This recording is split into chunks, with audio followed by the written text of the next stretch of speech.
Good morning दोस्तों, study club में आपका स्वागत है। आज हम लोग संख्या के बारे में जानते हैं। सबसे पहले संख्या किसे कहते हैं? वो गणितीय वस्तुएं जिनका उपयोग गिनने, मापने और नामकरण करने के लिए किया जाता है, उन्हें संख्या कहते हैं। संख्याओं के प्रकार। पहला, प्राकृतिक संख्या। गिनती की संख्या को प्राकृतिक संख्या कहते हैं, जैसे 1, 2, 3, 4, 5 इत्यादि। दूसरा, पूर्ण संख्या। गिनती की संख्या में शून्य को शामिल करने पर पूर्ण संख्या कहलाता है, जैसे 0, 1, 2, 3, 4, 5 इत्यादि। पूर्णांक। तीसरा, पूर्णांक संख्या। शून्य सहित सभी धनात्मक और ऋणात्मक संख्या को पूर्णांक संख्या कहते हैं, जैसे -3, -2, -1, 0, 1, 2, 3 इत्यादि। सम संख्या। चौथा, सम संख्या।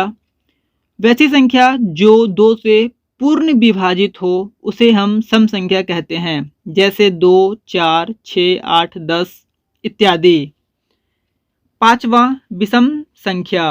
वैसी संख्या जो 2 से पूर्ण विभाजित नहीं हो उसे हम विषम संख्या कहते हैं, जैसे 1, 3, 5, 7, 9 इत्यादि। छठा, भाज्य संख्या। वैसी संख्या जो एक और स्वयं के अलावा किसी दूसरी संख्या से भी कट जाए उसे भाज्य संख्या कहते हैं, जैसे 4, 6, 8, 9, 10, 12 इत्यादि। सातवां, अभाज्य संख्या। वैसी संख्या जो एक और स्वयं के अलावा किसी दूसरी संख्या से न कटे उसे अभाज्य संख्या कहते हैं, जैसे 2, 3, 5, 7, 11, 13 इत्यादि। अगला है दोस्तों आठवां, सहअभाज्य संख्या। जिनके केवल एक सर्वगुणनखंड हो उसे हम सहअभाज्य संख्या कहते हैं, जैसे 5, 7, 2, 3 इत्यादि। नौवां दोस्तों, परिमेय संख्या। वैसी संख्या जिसे हम P/Q के रूप में लिख सकते हो, जहां P और Q कोई पूर्णांक हो लेकिन Q बराबर 0 नहीं हो, उसे हम परिमेय संख्या कहते हैं, जैसे √4, 7/5, 2/3, 3 इत्यादि। 10वां है अपरिमेय संख्या। वैसी संख्या जिसे हम P/Q के रूप में नहीं लिख सकते हो अपरिमेय संख्या कहलाता है।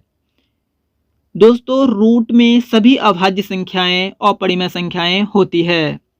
11वां, वास्तविक संख्या। परिमेय संख्या और अपरिमेय संख्या के समूह को वास्तविक संख्या कहा जाता है, जैसे √4, √5, 4/7, √11 इत्यादि। 12वां, अवास्तविक संख्या। रूट में सभी ऋणात्मक संख्याओं को अवास्तविक संख्या कहा जाता है।